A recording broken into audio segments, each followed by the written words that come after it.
या बातमीचे प्रायोजक आहेत अफजान ज्यूस अँड फालुदा। फालुदा, खजूर ज्यूस, बासुंदी, लस्सी मिळण्याचे सोलापुरातील एकमेव ठिकाण पेंटर चौक, बिजापूर वेस्ट, सोलापूर। उजनीच्या काटेकोर नियोजनामुळे यावर्षी शेतकऱ्यांना 15 मे पर्यंत कालव्यातून अखंड पाणी सुरू राहणार असून साधारण 25 एप्रिल पर्यंत उजनी धरण वजापातीत जाईल। शेतकऱ्यांसाठी ही मोठी बातमी असून ऐन उन्हाळ्यात शेतातील पिकांना मुबलक पाणी यामुळे देता येणार आहे। सध्या उजनी धरणात एकूण 77 टीएमसी एवढे पाणी असून जिवंत साठ्यात 13.41 टीएमसी एवढा पाणी साठा शिल्लक आहे। आज धरणात 25% एवढा पाणी साठा असल्याने यंदाचा उन्हाळा शेतकऱ्यांसाठी सुखदायी ठरणार आहे। उजनी धरणातून सीनामाडा उपसा सिंचन योजना, भिगा उपसा सिंचन योजना आणि बोगद्यातून पाणी सोडणे सुरू आहे। आजची पाण्याची परिस्थिती पाहता साधारण 25 एप्रिल पर्यंत उजनी धरण हे शून्य पातळीला पोहोचणार असून या वेळेला बोगद्यासह उपसा सिंचन योजनेतून पाणी जाणे बंद होणार आहे। मात्र मुख्य कालव्यातून 5 मार्च पासून सुरू झालेले अवतरण हे आता 15 मे पर्यंत अखंड सुरू ठेवण्याच्या हालचाली प्रशासनाकडून सुरू असल्याने शेतकऱ्यांसाठी ही दिलासादायक बातमी असणार आहे।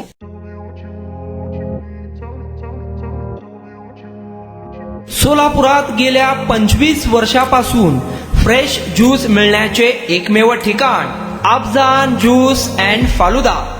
आमच्या इथे स्पेशल फालुदा, खजूर ज्यूस, स्पेशल बासुंदी, स्पेशल आमरस, त्याचबरोबर स्पेशल मलाई लस्सी मिळेल आणि त्याचप्रमाणे विविध फ्रेश फळाचे थंडगार ज्यूस उपलब्ध।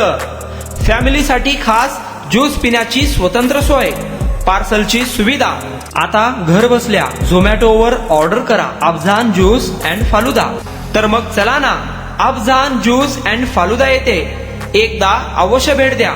आमचा पत्ता पेंटर चौक, बिजापूर वेस्ट, सोलापूर। कॉन्टॅक्ट 9860804055।